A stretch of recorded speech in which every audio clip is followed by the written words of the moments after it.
Daily. Taste the Daily. பாட்டாளி மக்கள் கட்சி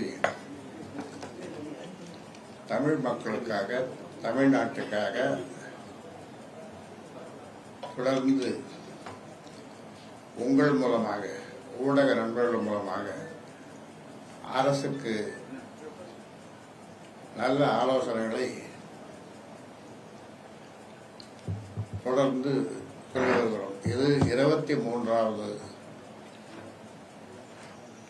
நிழல் நிதிநிலை அறிக்கை. 23 ஆண்டுகள், இன்னும் கால் நூற்றாண்டை கடக்க இன்னும் 1-2 ஆண்டுகள். இது இந்தியாவிலே எந்த கட்சியும் செய்யாத ஒரு சாதனை.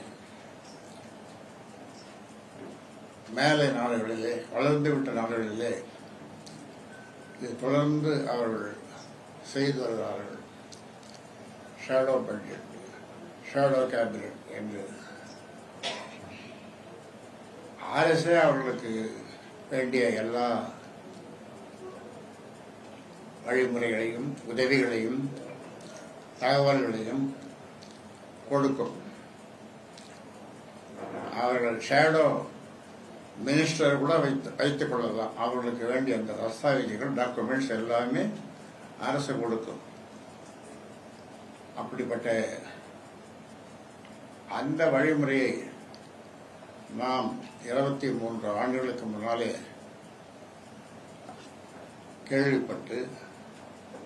கேள்விப்பட்டல்ல, பார்த்து, ஊடகங்களை பார்த்து இந்த முறையை நாம் ஏன் அதை செய்யக்கூடாது என்று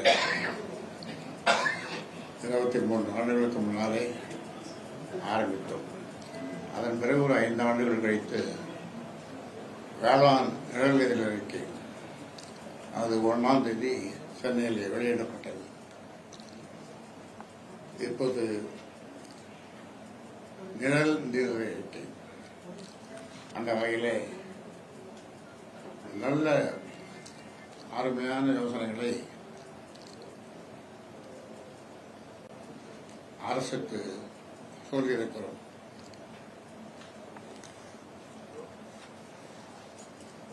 கல்வி,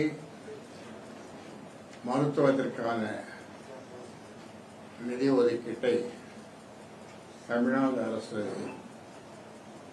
அதிகரிக்க வேண்டும். தமிழ்நாட்டு மக்களுக்கான திட்டங்களை வகுப்பதிலும், நிதிநிலை அறிக்கையை தயாரிப்பதிலும் தமிழக அரசுக்கு வழிகாட்ட வேண்டும் என்ற உன்னத நோக்குடன் 2003-2004 ஆண்டு முதல் நிழல் நிதிநிலை அறிக்கையை பாட்டாளி மக்கள் கட்சி தயாரித்து வெளியிட்டு வருகிறது. நடப்பாண்டில் பாட்டாளி மக்கள் கட்சி அதன் 23ஆம் நிழல் நிதிநிலை அறிக்கையை உங்கள் முன் தாக்கல் செய்கிறது. பாட்டாளி மக்கள் கட்சி தயாரித்துள்ள நிழல் நிதிநிலை அறிக்கையின் மொத்த மதிப்பு ரூபாய் 5,43,442 கோடி ஆகும். இந்த நிதிநிலை அறிக்கை 46,319 கோடி ரூபாய் வருவாய் உபரியை கொண்டிருக்கும். அதாவது அரசின் வருவாய் செலவினங்களை விட வருவாய் வரவு அதிகமாக இருக்கும். அதே நேரத்தில் இந்த நிதிநிலை அறிக்கையின் நிதி பற்றாக்குறை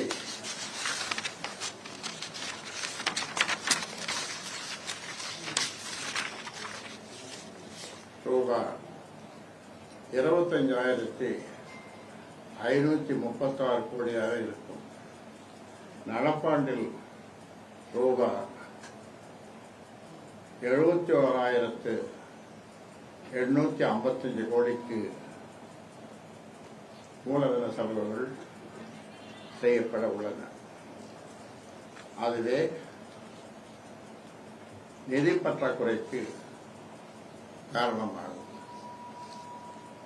வேலை வாய்ப்புக்கு முக்கியத்துவம், மக்களின் தேவைகள் என்னென்ன என்பதை அறிந்து அவற்றுக்கு முக்கியத்துவம் அளிப்பதுதான் சிறந்த நிதிநிலை அறிக்கைக்கு எடுத்துக்காட்டாகும்.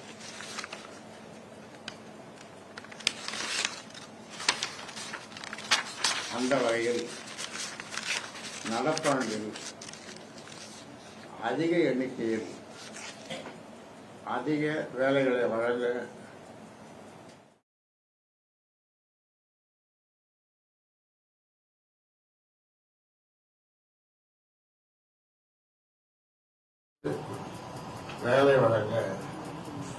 இலக்கு நிர்ணயம் செய்யப்பட்டுள்ளது. அதேபோல் அடுத்த 4 ஆண்டுகளில் 7.5 லட்சம் பேருக்கு அரசு வேலை வழங்கப்படும். அதே நேரத்தில் 5 ஆண்டுகளில் 1 கோடி பேருக்கு தனியார் துறையில் வேலை வழங்கப்படும். தனியார் துறை வேலைவாய்ப்பில் உள்ளூர் மக்களுக்கு 80 விழுக்காடு இடஒதுக்கீடு வழங்கப்படும் என்பதால் அடுத்த சில ஆண்டுகளில் தமிழ்நாட்டில் வேலையில்லா திண்டாட்டம் குறைந்துவிடும். அது மட்டுமின்றி ஒவ்வொரு குடும்பத்திலும் குறைந்தது ஒருவர் சமூக பாதுகாப்பும் கண்ணியமும் நிறைந்த வேலையில் இருப்பார்கள். இதனால் வறுமை, குழி, கல்வி, மருத்துவம், வேளாண்மைக்கு கூடுதல் நிதி,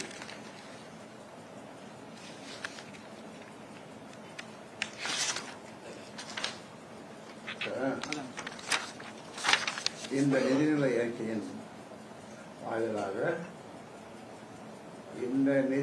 அறிக்கையின் வாயிலாக தமிழ்நாடு அரசுக்கு பாட்டாளி மக்கள் கட்சி முன்வைக்கும் மிக முக்கியமான கோரிக்கை என்னவென்றால் கல்வி, மருத்துவம், விவசாயம்.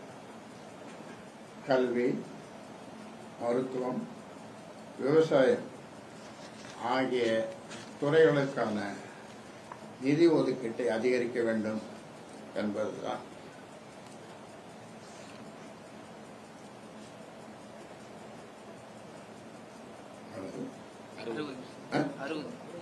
அறுபது ஆண்டுகளுக்கும் தாக்கல் செய்யப்பட்ட கோத்தாரி ஆணையத்தின் பரிந்துரைப்படி கல்விக்கு நாட்டின் ஒட்டுமொத்த உற்பத்தி மதிப்பில் 6 விழுக்காடு நிதி ஒதுக்கீடு செய்யப்பட வேண்டும். அதேபோல் தரமான மருத்துவம் அளிக்க குறைந்தது 3 விழுக்காடு நிதி ஒதுக்கப்பட வேண்டும்.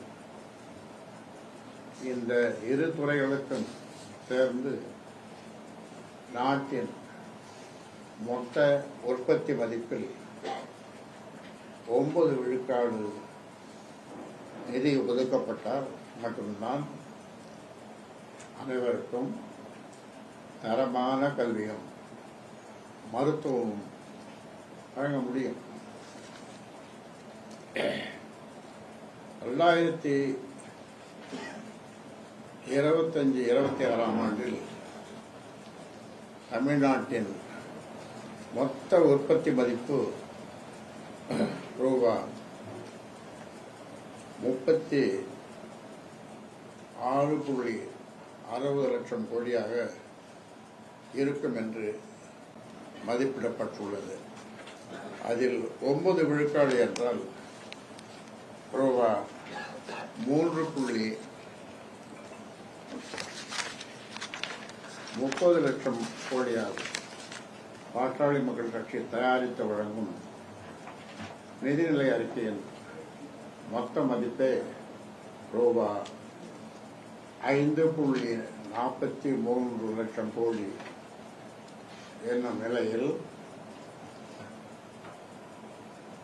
அதில் 60 விழுக்காட்டை இந்த இரு துறைகளுக்கு மட்டுமே ஒதுக்குவது சாத்தியமல்ல. எனினும் கல்வி மற்றும் மருத்துவத்திற்கு அதிக எண்ணிக்கையில் ஒதுக்குவதை தவிர்க்க முடியாது என்பதால் மாநிலத்தின் மொத்த உற்பத்தி மதிப்பில் 6 விழுக்காடு, அதாவது ரூபாய் 2.20 லட்சம் கோடி இந்த இரு துறைகளுக்கும் ஒதுக்கப்பட்டுள்ளது. இதில் பள்ளிக்கல்வித்துறைக்கு 1,10,000 கோடியும், உயர்கல்வித்துறைக்கு ரூபாய் 36,560 கோடியும், மருத்துவத்துறைக்கு ரூபாய் 73,120 கோடியும் நிதி ஒதுக்கீடு செய்யப்படும். நிதிநிலை அறிக்கையில் 52 விழுக்காடு, அதேபோல் வேளாண் துறைக்கு மட்டும் ரூபாய் 65,000 கோடி நிதி ஒதுக்கீடு செய்யப்பட்டுள்ளது.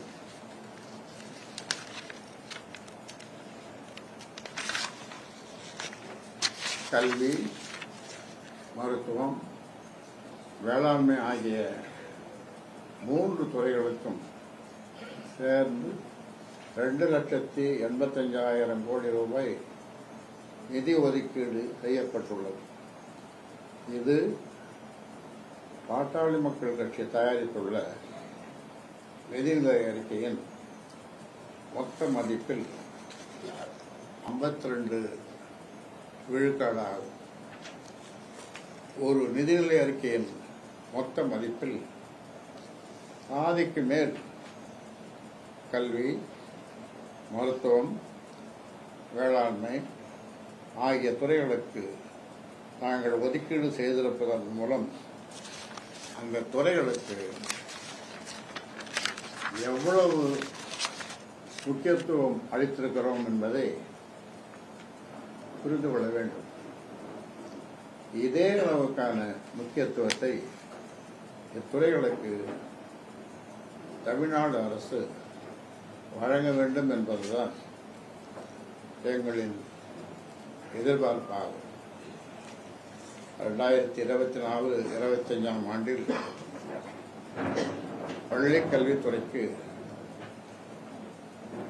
44,042 கோடி ரூபாய், உயர்கல்வித்துறைக்கு ரூபாய் 8,212 கோடி, மருத்துவத்துறைக்கு ரூபாய் 20,198 கோடி என மொத்தம் ரூபாய் 72,452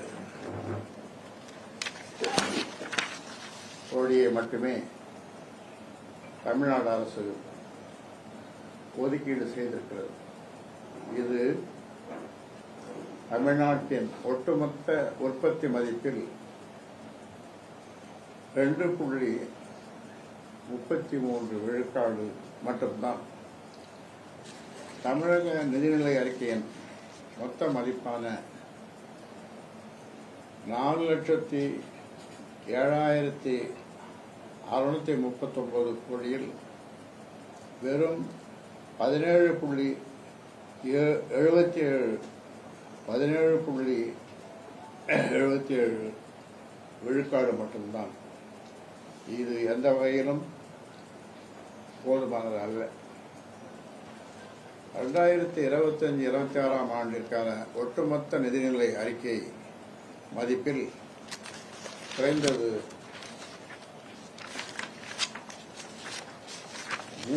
மூன்றில் ஒரு பங்கையாவது இந்த 3 துறைகளுக்கும் தமிழக அரசு ஒதுக்கீடு செய்ய வேண்டும் என்று தமிழக அரசை பாட்டாளி மக்கள் கட்சி கேட்டுக்கொள்கிறது. சமூகங்களுக்கு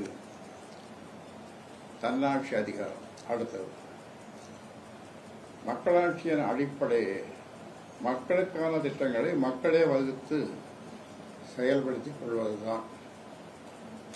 அவ்வாறு இருக்கும்போது மாநில அரசு ஒட்டுமொத்த அதிகாரத்தையும் குவித்து வைத்துக் கொள்ள விரும்பக்கூடாது. ஆந்திராவில் பிற்படுத்தப்பட்ட சமூகங்களுக்கு தனித்தனியாக கார்ப்பரேஷன்கள் அமைக்கப்பட்டுள்ளன. 30,000 பேருக்கும் கூடுதலாக உள்ள ஒவ்வொரு சமூகத்திற்கும் ஒரு கார்ப்பரேஷன் அமைக்கப்பட்டு அந்த சமூகத்தின் மக்கள் தொகைக்கு ஏற்ற வகையில் அதற்கு நிதி ஒதுக்கீடு செய்யப்படும். ஒவ்வொரு சமூகத்திற்கான கார்ப்பரேஷனுக்கும்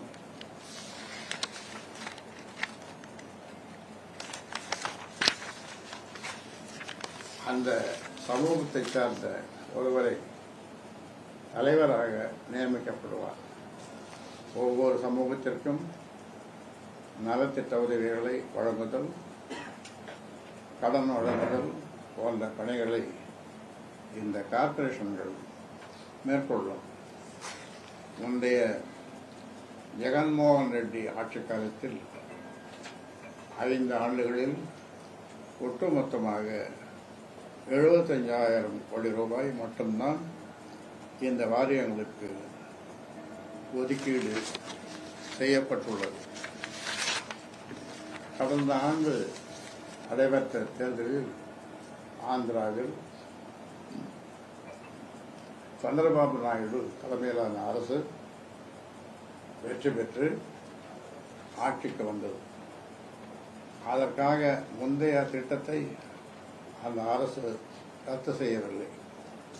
முந்தைய ஆட்சியில் வழங்கப்பட்டதை விட 2 மடங்காக 1.50 லட்சம் கோடி ரூபாய் இந்த கார்ப்பரேஷன்களுக்கு வழங்கப்படும் என்று சந்திரபாபு நாயுடு அறிவித்தார். ஆனால் அதைவிட அதிகமாக கடந்த 2 ஆண்டுகளில் மட்டும் 83,000 கோடி ரூபாய் ஒதுக்கீடு செய்யப்பட்டுள்ளது. இதே நிலை நீடித்தால் 5 ஆண்டுகளில் கிட்டத்தட்ட 2.5 லட்சம் கோடி ரூபாய் நிதி ஒதுக்கீடு செய்யப்படும். இந்த வாரியங்கள் மூலம் பிற்படுத்தப்பட்ட சமூகங்கள் அவற்றின் வளர்ச்சிக்கு தேவையானவற்றை அவையே செய்து கொள்ள முடியும். ஆந்திராவில் செயல்படுத்துவது போன்ற இந்த திட்டத்தை தமிழ்நாட்டில் அனைத்து சமூகங்களுக்கும் அரசு செயல்படுத்த வேண்டும். மும்மொழி கொள்கை கூடாது என்பதில் தமிழக அரசு உறுதி காட்டுவது வரவேற்கத்தக்கதுதான். அதே நேரத்தில் தமிழ் வளர்ச்சிக்கு அரசு அதிக அக்கறை காட்ட வேண்டும். தமிழ்நாட்டில் தமிழை கட்டாய பாடமாக்க வேண்டும், கட்டாய பயிற்று மொழியாக்க வேண்டும். மொழிப்போர் தியாகிகள் நாளான ஜனவரி 25ஆம் தேதியை உலக தமிழ் நாளாக கடைபிடிக்க வேண்டும். கதைகளின் பெயர்ப்பலகைகள் தமிழில் எழுதப்படுவதை உறுதி செய்ய வேண்டும் என்பன போன்ற கோரிக்கைகளையும் தமிழக அரசு நிறைவேற்ற வேண்டும். பழைய ஓய்வூதிய திட்டம் தமிழ்நாடு அரசு நிர்வாகத்தில் பிரிக்க முடியாத அங்கம் அரசு ஊழியர்கள்தான். அவர்கள் தங்களுக்கு பழைய ஓய்வூதிய திட்டத்தை செயல்படுத்த வேண்டும் என்று 20 ஆண்டுகளுக்கு மேலாக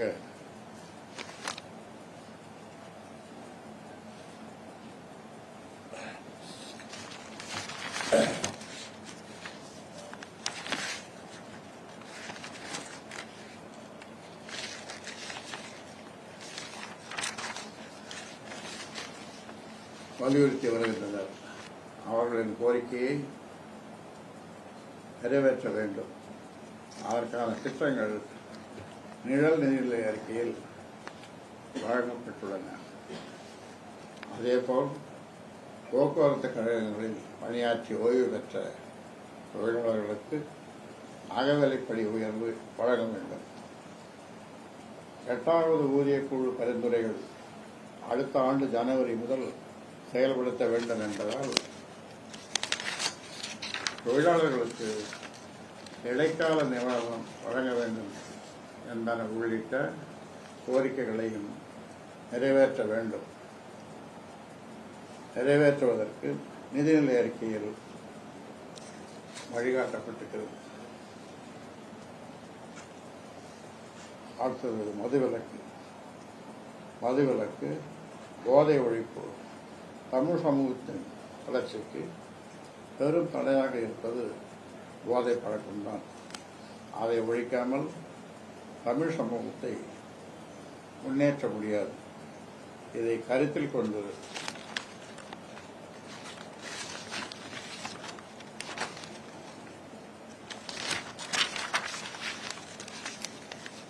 மதுவிலக்கு போதைப் பொருட்கள் நலமாற்றத்தை முற்றிலும் ஒழிப்பதற்கான திட்டங்கள் இந்த நிதிநிலை அறிக்கை வகுத்து தரப்பட்டுள்ளது.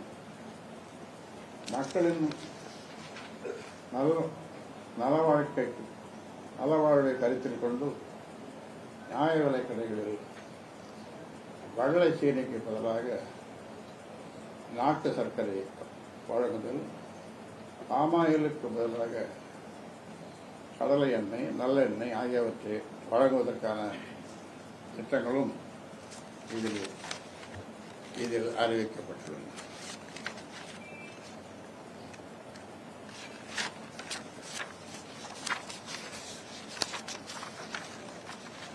பள்ளிகளுக்கு போதிய அளவில் ஆசிரியர்களை நியமித்தல், நெடுஞ்சாலைகள், மெட்ரோ ரயில்கள், துறைமுகங்கள் போன்ற கட்டமைப்பு திட்டங்களை செயல்படுத்த வேண்டியதன் அவசியம் குறித்தும் இந்த நிதிநிலை அறிக்கையில் வலியுறுத்தப்பட்டிருக்கிறது. மின்துறை சீர்திருத்தம் தமிழ்நாட்டில் பொதுமக்களை அச்சுறுத்தும் துறை என்றால் அது மின்சாரத்துறைதான். கடந்த 3 ஆண்டுகளில் 41,000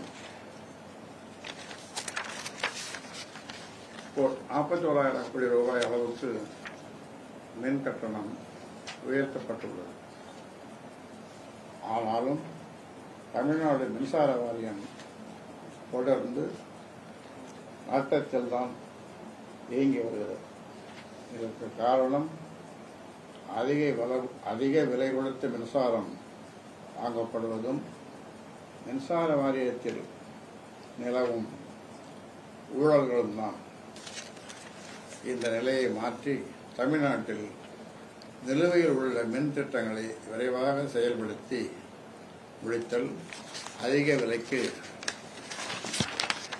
மின்சாரம் வாங்குவதை தவிர்த்தல் போன்ற திட்டங்களின் மூலம் மின் வாரியத்தை லாபத்தில் இயங்க செய்வதற்கான உத்திகள் இந்த நிதிநிலை அறிக்கையில் தெரிவித்திருக்கிறோம். மின் பயன்பாட்டை 2 மாதங்களுக்கு ஒரு முறை கணக்கிடுவதற்கு பதிலாக மாதத்துக்கு ஒரு முறை கணக்கிட்டால் வாடிக்கையாளர்களுக்கு 47 விழுக்காடு வரை கட்டணம் மிச்சமாகும். இந்த திட்டத்தை செயல்படுத்த வேண்டியதன் தேவை குறித்து நிதிநிலை அறிக்கையில் விளக்கப்பட்டுள்ளது. அரசு செவிமடுக்க வேண்டும். இவை அனைத்தையும் விட முக்கியமாக அரசின் வருவாயை எவ்வாறு பெருக்குவது, வீண் செலவுகளை எவ்வாறு குறைப்பது ஆகியவற்றுக்கான திட்டங்களும் இந்த நிதிநிலை அறிக்கையில் தெரிவிக்கப்பட்டுள்ளன. தமிழ்நாட்டின் பொருளாதார நிலை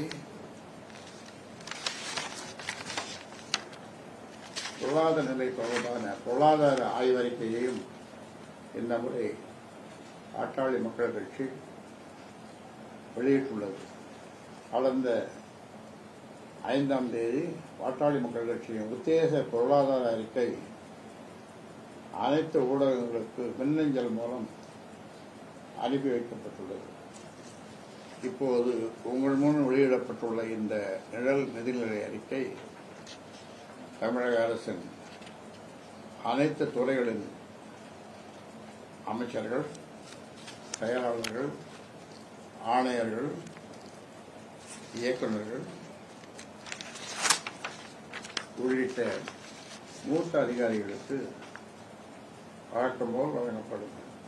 ஐரோப்பிய நாடுகளில் நிழல் அமைச்சரவை நிழல் நிதிநிலை அறிக்கையை வெளியிடும் கலாச்சாரம் பல ஆண்டுகளாக உள்ளது. அந்த நாடுகளில் எதிர்க்கட்சிகளின் சார்பில் ஒவ்வொரு துறைக்கும் ஒரு நிழல் அமைச்சர் நியமிக்கப்படுவார். அவர் சார்ந்த துறை குறித்த ஆக்கப்பூர்வமான யோசனைகளை அவர் சம்பந்தப்பட்ட துறையின்